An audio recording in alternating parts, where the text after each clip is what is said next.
It's time for another episode of Arthritic Bourbon Bikers. And you just came off the bicycle. I did, less than 5 minutes ago. Right. And you went out to Cooper's Landing and back? Yeah. On the trail? Yeah, they had some folks out there picking the guitar, harmonica. Good. I had a sorghum beer. I saw that. Yeah. Gluten-free even. Gluten-free. So today we wanted to talk a little bit about planning bike touring trips, right? So how to do trip planning. Sometimes I've gotten this question in the past that people wanted to know, how do you go about planning a trip? Mm-hmm. So we thought that'd be a great thing to have a podcast video episode about. If you're listening on your favorite podcast app, it is available on lots of different locations now. Google, Apple, Anchor. It's being distributed really well. What's up? It's on Podbean. I don't know, probably. It's on a whole bunch of different stuff out there now. Anchor does a great job of distribution for us, and if you're looking for some application to use for doing a podcast, Anchor's really good for that, and it's a no cost to you to be able to use, which is a really great, pretty amazing service when you think about it. Really? So anyway, we wanted to talk today about how do you plan trips. And so we've kind of been sort of planning a trip coming up. So we thought great opportunity to talk a little bit about that. So we're going to be going to Asheville, North Carolina. Yeah. And we have like some work stuff, a conference to go to. But when you're going to make a trip like that, it's a perfect opportunity to think about a bike tour. Yeah. Sneaking in some bike riding while you're doing something else. Yeah. So we've kind of decided we're gonna drive out there. We're gonna take bicycles along, and plan an adventure along the way.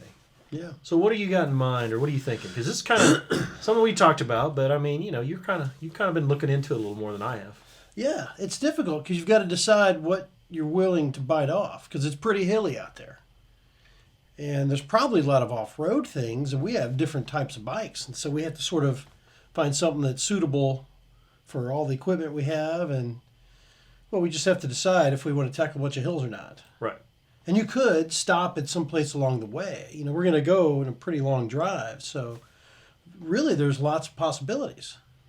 So when you're thinking about these trips, the first thing you're thinking about is, okay, what kind of terrain do we want to bike on? Mm-hmm. And then based on that, you're kind of thinking, okay, is this going to be credit card style? Is it going to be camping style? Mm-hmm. We oftentimes lean more towards the camping style. Yeah.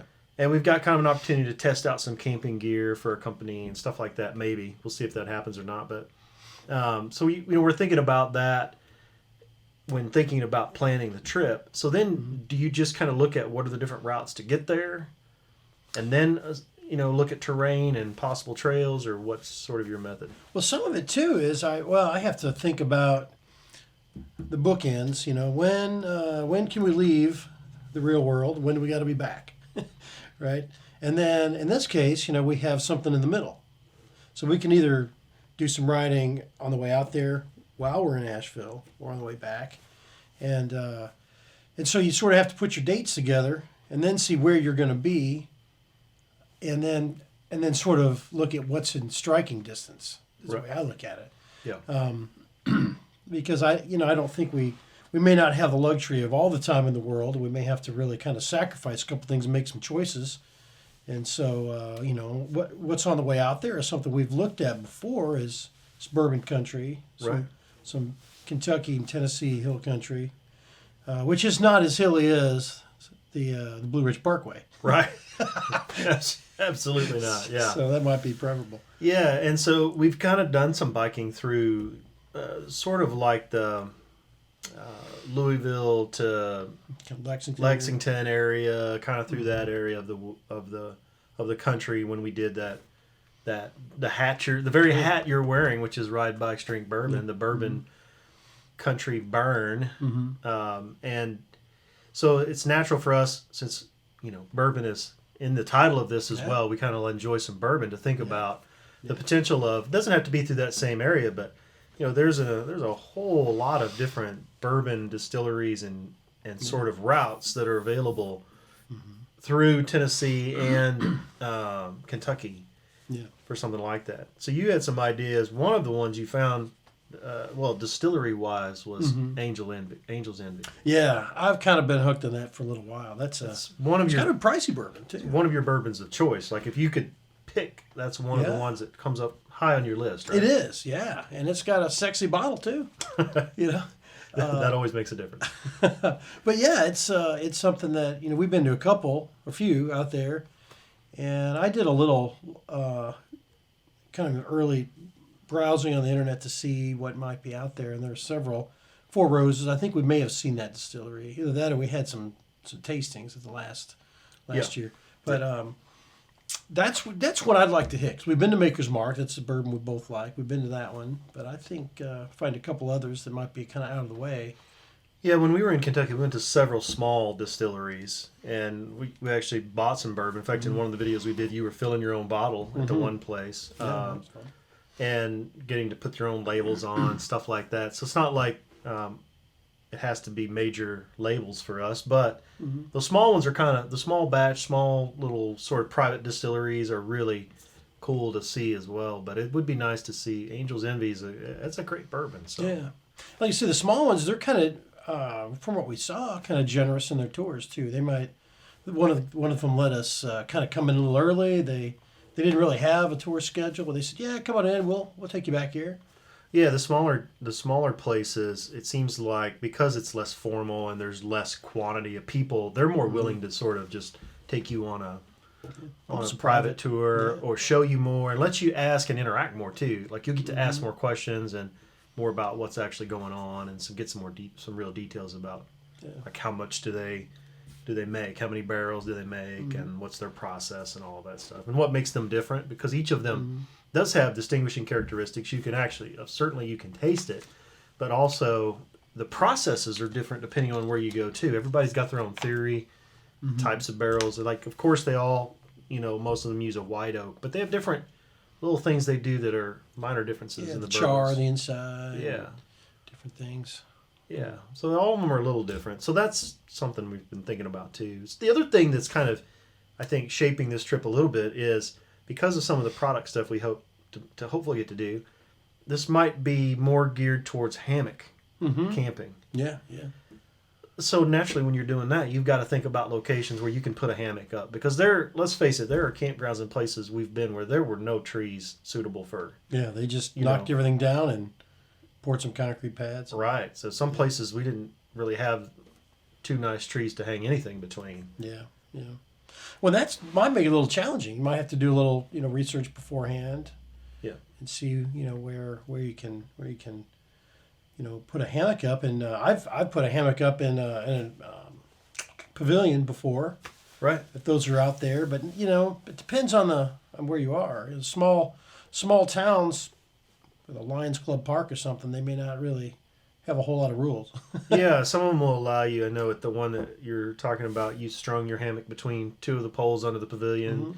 Nobody was really around. Small town. Yeah. Not a lot of campers. Night's sleep too. Yeah, you slept in the hammock there. Yeah. So that's something that kind of drives the process too. So we're thinking about somewhere in between. We're in Missouri, so somewhere between Missouri and North Carolina. Finding somewhere along the way. Now you were kind of investigating and seeing what was available as far as rail trails, which are sometimes are hard to come by if they're not in the general area. Yeah. Also, you were looking at just routes that people had established too, right? Yeah. Yeah, there were some loops. Like what we experienced, the organized ride had several loops. And there are a couple loops out there that I think you can find with, what is it called, Ride GPS, different apps that people have said, here, these are out there. Then you just have to find your place to camp, and figure out how far you want to go. And you don't have to hit all the distilleries. Ones I've seen out there were pretty packed. They might do 2-3 days and hit 10 distilleries. Yes. It's pretty ambitious, and we had to sort of decide that. And that's what the fun part is you can fly by the seat of your pants, or you can really plot something out. And, we may have to plot a little bit if we're really trying to ensure we can get to. We may have, and we may also have to find a place that we're going to camp, and we may actually have to drive to get to a point to kind of kick off a ride or something and park somewhere. Who knows? Yeah. I guess that's kind of the thing. You just sort of have to play it by ear and figure out how many days are you going to allot for your ride. How much time do you have? How many miles do you want to ride? Because everybody's different. Some people want to do those 50 to 70 mile days. Some people just want to do 15 or 20 miles. Yeah, and if depending it's on the terrain. shorten it some. Yeah, if it's really hilly, you might be thinking that 20 miles sounds great. Yeah. So how much gear are you going to take? Are you going to camp along the way? Or are you going to have to go to a campground, sort of have a centralized location? And certainly at the Bourbon Country Burn, that's kind of what it was, a centralized location. We were at the horse park there, and then you just sort of did kind of a spoke out from there. It was kind of like a hub and spoke style ride where you go out, do a loop, come back to the campground, spend the night, next day do a different loop.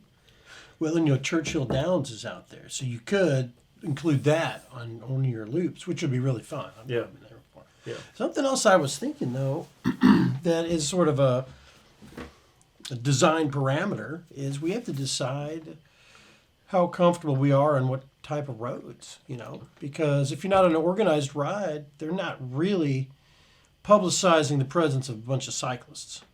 So the motorists aren't necessarily watching for a bunch of cyclists. And if it's just one or two of you, you're a little bit more vulnerable, I think. Yeah. And so, right, look at that too. That is something to keep in mind. If you're doing an organized ride, one of the benefits you have is that you have publicity. They do a lot of signs, sometimes they'll have safety people at crossings and vehicles that are flashers or lights, Sometimes they've even had police presence. We've been organized rides where they had police officers out there directing the traffic or holding the traffic while the cyclists came through. So there are advantages to organized rides that you don't get when you're doing just sort of your own gig. You got to think about safety always, and are there going to be roads with shoulders? A lot of those roads that we rode on in Kentucky didn't have a lot of shoulders, but there wasn't a lot of traffic either. It was limited traffic, so you really didn't have to worry too much about it.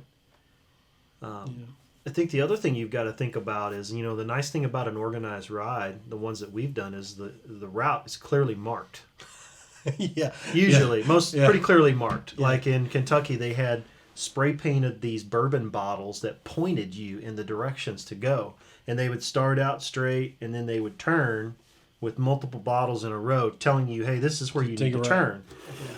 And if you don't do that, you've got to have your own navigation, which means you've got to plan either to use your cell phone or some navigation device. How are you going to power it? Keep it charged up? Because, running a Google Maps or any GPS eats up some power, particularly when you're in some of those back locations where you might not have service. Yep. So now some of these, if you sort of stand on the shoulders of people that did it before, they have some cue sheets and things that they might share with you. Some of these GPS apps, they're linked to some cue sheets and things that could probably be of value. Yeah. So right now, just kind of the general overview plan is we're thinking we've got, a couple days probably, maybe 3, I don't know. We haven't really decided. We're looking at the end of September. That's when this conference sort of is. So we're either going to go before or after probably, or somewhere, around that. And do 2 or 3 days, do a little bit of camping, do some riding, visit some distilleries. Yeah. Hopefully maybe we capture some video to be able to show folks also maybe some distilleries or tours. Do a little tasting. Samples. Got to do some sampling. Yeah, it's embarrassing to go out there and forget to taste bourbon. Right. And make a trip out of it, which is a great way to do a tour, really, if you can incorporate your bike into something you're already doing. Because I know there's a lot of folks out there who travel for work. Yeah. And so even if it's just you're taking your bike along and you're just doing an after conference ride, that's even better than not doing any kind of touring at all. Yeah. Because you can really see parts of various different cities really well. And I know you've done that in the past where you've gone to a conference, take your bike along. Yeah. Oh, that was fun. Yeah. I stopped in Chattanooga. It was cold. Oh my gosh, it was cold. But that's where I got my little flask. Right. I toured a little distillery in Chattanooga and got a little flask. And that's going to go with me on this one.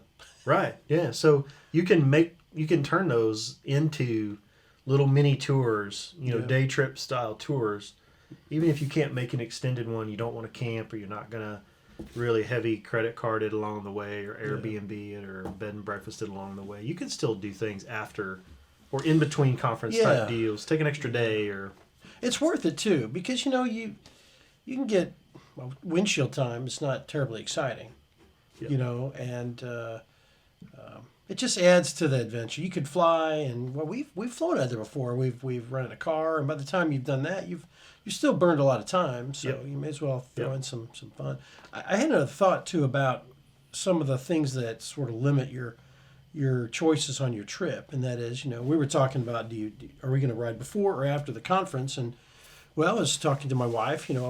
We've got a senior in high school, and that's going to be kind of in the peak time of the soccer season. So it might be more advantageous to sort of miss one or the other. I'd like to not miss as many games. This Yep. is last year. Yep. And so, so that'll probably be somewhat of an influence on what the most, advantageous time is. Yep.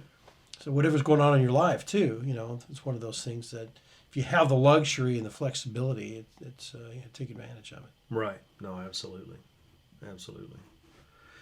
Well, that really makes you think a lot about sort of how you pick the time. And then, you've got to do, the internet's amazing for researching, for sure. But the other things you've got to think about then is because we're in kind of a different geography, you got to think about the gear you're going to take. Is it going to be cool? Are you in the mountains? What's the elevation? What's the temperatures?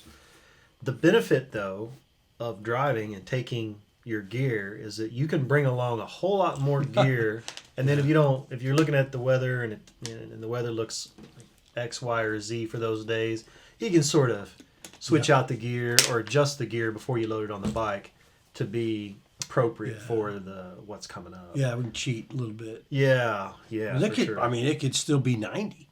Yes. 90 or it could be 60.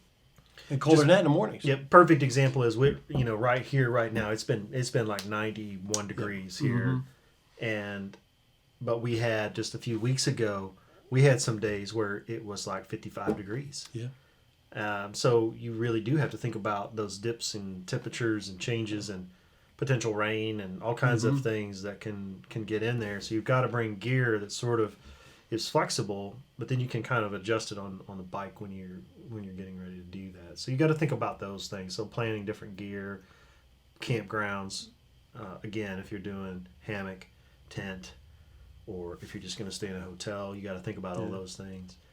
And then terrain, like we said, trails, roads, type of bike, hills. All of those things factor into how much you're going to ride, how far can you go, and then activities along the way, like we talked about. Look at things like Churchill Downs, a perfect example. Not a distillery, but certainly kind of a landmark. Yeah, something to see. Sure. Food items along the way. You're going to be able to find food. You're going to have to take food.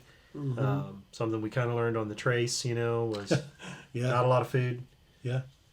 Better take some food. Camping locations might not be near food. If all you have is a bicycle, not a car. Yeah. Better take something to eat. Coffee. Coffee is always important. Have coffee in the morning.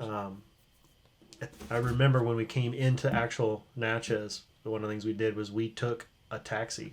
Or an Uber or something. It was Uber or a taxi. Maybe it was a taxi. I think it was a taxi, actually. We took a taxi and had them take us to Walmart and drop us off so we could get coffee and some food items because there was a storm coming in. And so anyway, you can adapt, but you just have to be prepared for the unexpected or for changes and just be flexible and not freak out about it. And we talked about that in the last episode a little bit. Is you figure out that you can get by on a lot. You can find food in lots of places, and you can adapt, and you're not going to die, and all that stuff. So anyway. Well, and I was thinking more about the food part, and what you decide. So over the next couple of days, we're going to have to sort of really map this out a little more, figure exactly what we're going to commit to, and then figure out the food. Even if I don't know. It depends on what you're really up for. But even if you don't need to, there's something kind of fun about really cooking something when you're on a bike tour. Whether it's on your little sort of rocket stove or whether you really want to just buy some firewood and and cook something. We're certainly not taking a lot of cookware, but you do have the means to probably get something you could cook on a fire, whether it's hot dog or what? Well, and we've got a fair amount of experience cooking on open fire stuff anyway. When we made a trip out to Grand Canyon out there, we cooked a lot of stuff over a campfire. Mm-hmm.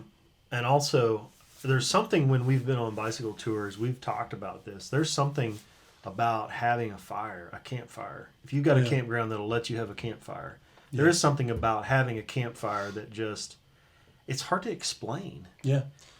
But it not only gives you something to sort of do and keep you occupied, so collecting firewood, getting the fire started, which can be quite the challenge at times, as we know. Yeah. All of that is just sort of that process of enjoying the experience that you got to think about if you've got campgrounds that don't allow that, because some don't. Yeah. Some state parks say, hey, we're not going to no firewood. Do this. It's strange though how variable it can be. In time of year, if it's been really dry, it's off limits, and we understand that. But it sure is fun if you get to have a fire. But on a bike, it's harder, because it's just you might be able to buy a bundle of firewood if you're in a car at even Walmart and bring it back if they're not selling it. A lot of state parks and campgrounds won't let you sort of harvest downed wood anyway, so you got to really think about it. But like you say, it sure is fun. It really does add to the whole experience, for sure. So you've got to think about food and all those things, and just really give that some consideration based on where you're going. But you can find those things out. I mean, I personally use Google Maps a lot. Look at what's in the surrounding areas. Look at the routes, because a lot of times those routes will come up on varying. You can follow the route on some kind of a map, and then kind of compare it to Google Maps and see what's around the area. I know there are probably other routing systems out there, and I know you've looked at, what was the cycling association? Yeah, the Adventure Cycling Association. They have these. They're pretty long routes, though. And you kind of have to purchase the map. But they're pretty extensive, and I have a couple at home. I've been looking for an excuse to go on them. I'm not going to go on the whole route. For example, the Underground Railroad route goes from, Mobile, Alabama, all the way to Quebec. But, you could route yourself from Missouri all the way to Florida going on 2 or 3 of these different routes. It really looks phenomenal. But that's kind of a long from here to there thing. It's hard to kind of go.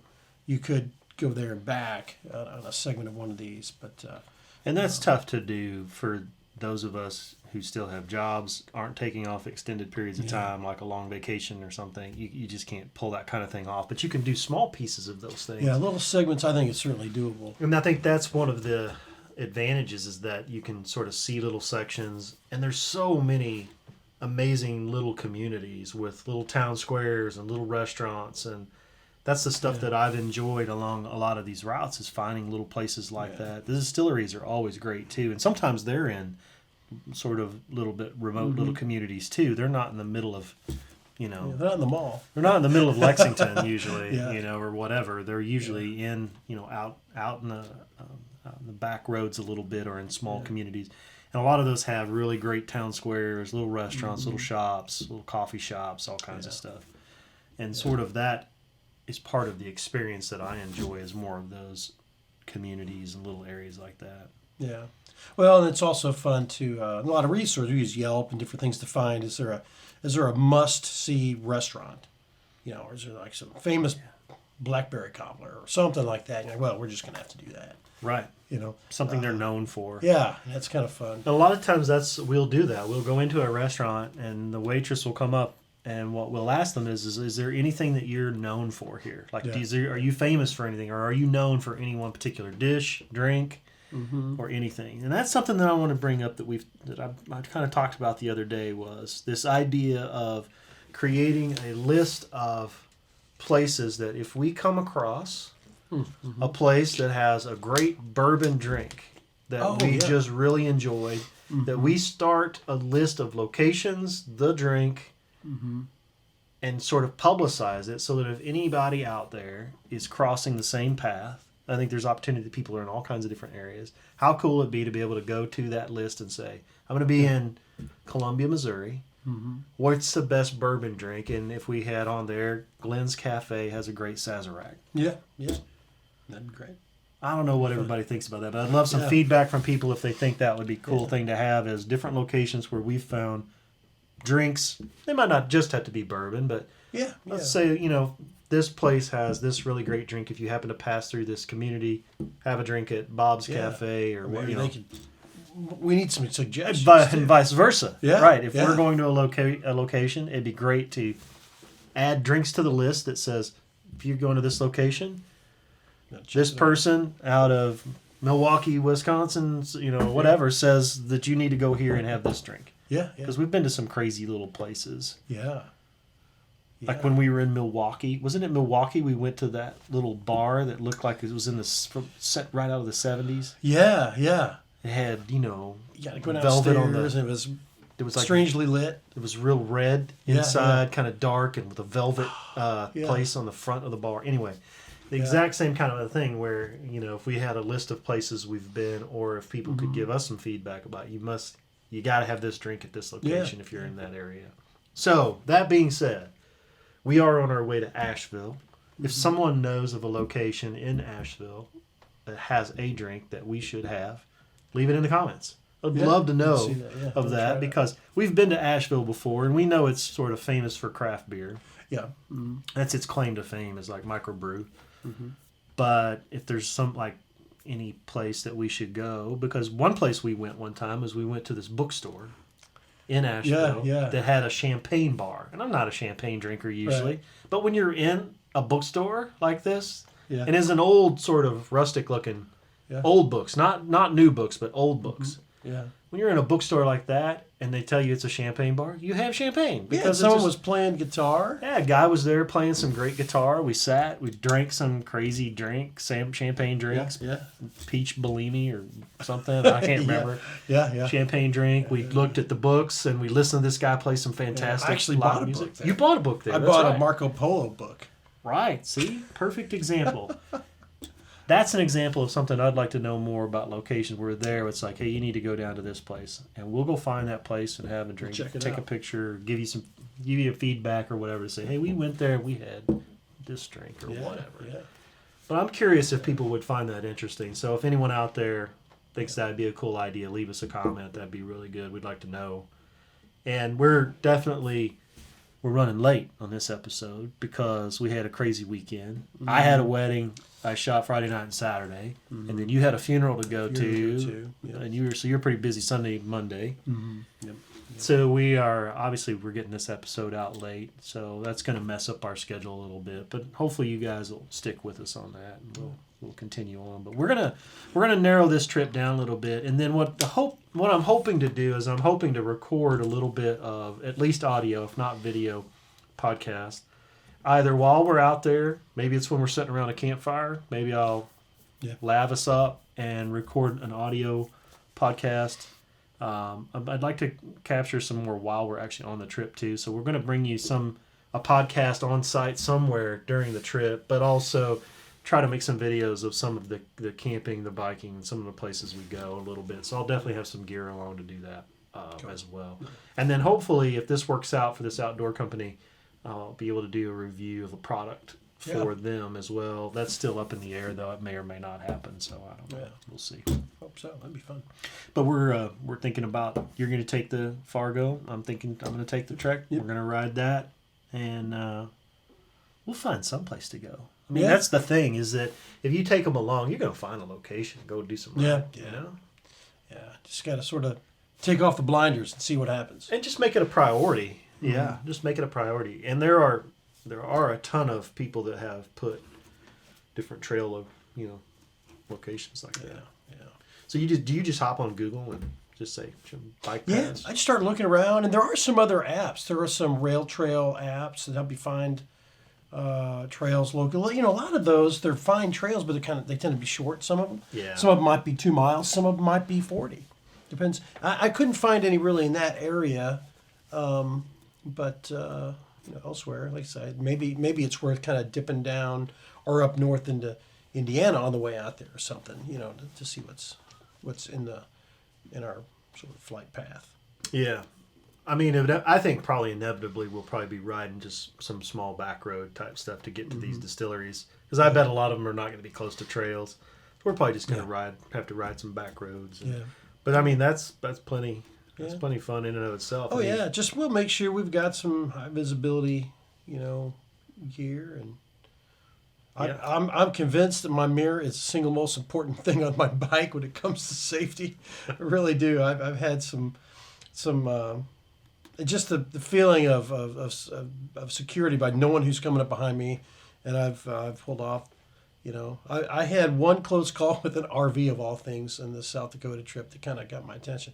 And when those big old things are just screaming down the road, they're pushing a wall of air, and you just sort of. We had that once on the Natchez too. Remember, we had an RV go by, and the guy came over kind of close. Yeah. And I don't think it was purposeful. I just think those guys driving don't think about how long their rig is, and they start to come back over too soon. I think a lot of times. That's probably the case. Yeah. And I think they think they're going by us so fast that hey, I'm already around them or whatever. They just don't think about giving enough leeway to cyclists in general. Yeah. Because when we were riding. In some of these places, we've had on orange safety vests. It's not like they didn't see us. We've got lights. We've got the whole 9 yards. Yeah. That is a great question for folks, though. I wonder how many out there use a mirror, how many don't. Because I don't have a mirror, but Jerry does. He's like my mirror guy. I have to go with him because he's the mirror. Yeah. But we do lights, flashing lights, on the back. And if you don't have that, you should get them because they're, number one, they're relatively affordable. Number two, LED technology is so good now that those little tiny lights will run forever on a charge. A long time they'll blink. And they're adjustable, Yeah, you can turn you can make them solid, you can make them flash fast or slow. And then most of them can very easily plug into any kind of a USB battery pack and charge up. Yeah. It's really good for that. Yeah. If you're stopping at a coffee shop, I carry adapters and splitters and things. You just plug several things in. Yep. It's pretty easy to get a pretty quick charge, especially if you sit down long enough, have an omelet and a whole pot of coffee. Yeah. You can charge a lot of. I tell you what, I think one of the best things we take along are those Anchor battery packs. Yeah. They make different sizes. You can get the smaller one or the bigger ones. I've got one of each. Mm-hmm. But those things are just absolutely priceless. Yeah. Yeah. You can charge an iPad. You can charge a phone multiple times. You can charge lights and just all kinds of stuff. Anything that's USB, you can plug into that darn thing, and they last a long time. Yeah. It's surprising how long those things will run. So if you don't have one of those, that should be an essential piece of kit that you take along on a tour out there. Is that battery pack? Because you can plug your phone in and run that baby for a long time with especially if you're using the navigation apps because they'll eat up your battery. And a lot of these rural locations don't have great cell phone service sometimes. And when the phone's searching for service, it's really eating up a lot of battery searching for service. So there might be times where you really need to put it into airplane mode with only GPS. Yeah. Something to mention, though, that I've done once or twice, I probably need to do this a little more, is, use the Google offline feature. Just download a segment of the map, and then you're not using the data, you're just using the GPS. It's a perfect thing that probably a lot of people might not know, that Google Maps, the app on your phone, you can go in and say, hey, I want to download some data. And what it does is it makes you select the geographic area that you want to download. It actually downloads it to your local device. And that way you've got the map locally and it doesn't have to have cell phone service. That's a very good point. And then it knows, and it just, your dot moves around in the already stored map. Yeah. Yeah. I guess, does it store all the locations of, the restaurants and... that's a good question. I don't think it does. I think it will keep, the roads and the routes, but I don't think you can search like locations along them. Yeah. And that would be one negative to it. Yeah. But it's at least you've got some way to know your direction. Yeah. Because one of the things I've been impressed with Google and things like that is I found the hours of operation generally to be correct. Yeah, it's reasonably accurate when it comes to finding out if a place is open or closed, because there's nothing worse than being on a bike and deciding you're going to bike out to a location with add a 10 miles restaurant, you ride. whatever it is, you ride there, and it's not even, number one, it could not even be in business anymore. Number two is it's closed when it says that it's open or the hours are wrong. Mm-hmm. But I'll admit, Google's pretty good about keeping that information updated. Yeah, I don't know how to do it, but it's... I don't either, but it's I incredible. found it to be pretty accurate lately. And sometimes you get good reviews about places that are good, too. Mm-hmm. And Yelp's hit or miss, I feel like, with the reviews, trying to find whether or not a place is good. And of course, it's all subjective anyway, but, you know, you can find out some information. Sometimes you don't have a lot of options, though, wherever you're at. But that's a very useful tool. And then, I mean, I've been using... I use Map My Ride to just kind of track distances or things like that. And that's kind of one of those Under Armour apps that's free. But I know there's a lot of people that use Strava. Yeah. I've not been into Strava personally, but a lot of people use that to sort of track, this is where I rode, distance, the grades and elevations, and all that stuff. That makes me think, because I've stopped doing that for the most part, largely because of the I'm so battery conscious lately. Yep. But I might do that for a little while for kind of a strange reason, because when I'm riding, I've been putting a lot of time in by myself with not a whole lot of gear, but I really don't know how fast I'm going. Right. You know, I can guess, you know, but... You don't know what your pace is. Yeah, I really don't know. So I'm probably going to do that a little bit here just to kind of figure out, okay, reprogram yourself to where you feel like, okay, I know how much I'm exerting myself in this terrain. I feel like I'm going maybe 10 or 11 miles an hour. You know, I just don't have much of a feel for it because I've stopped doing that because I just didn't really care. You know, I figure I'm going to ride all day if I'm going to go to Herman or whatever, and it doesn't matter. Well, and certainly you can estimate the distance with Google Maps or whatever. Yeah. But you're right. The nice thing about it is it tells you your pace. And with Map Your Ride, I'm sure they all do this, but with Map My Ride, it also will call that out every 5 miles. Yeah, okay. It tells you what your overall pace has been, and then what that leg of the block has been. Yeah. And it tells you, like, am I slowing down, speeding up? And you can remember the last 5 miles, whether or not it was hillier. You know, all these things you'll be like, that's why I was slower. Well, I've been sort of, I'm not going to say I'm in a rut, but, you know, you ride what's available. And we're here by the Katy Trail. I'm on there all the time. It's almost completely flat. And so... you know, there's not a whole lot of variability, so I don't know how much that would change as I had some hills and things. So yeah, we talked about that in the previous episode, to mix it up if you can, but you don't always have a lot of options. There's limited amounts of hills here.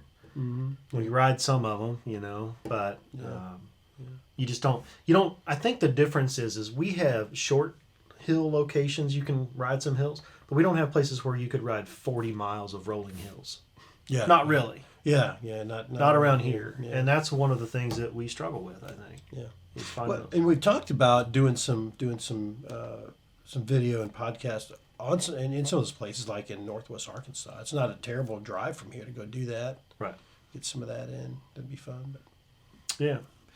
All right. Well, thanks everybody for following along. We're going to wrap it up. We're kind of reaching the end of our time here, but if you aren't subscribed, please give it a subscription, a thumbs up. If you're on a podcast and you're listening on audio, we certainly would appreciate a review.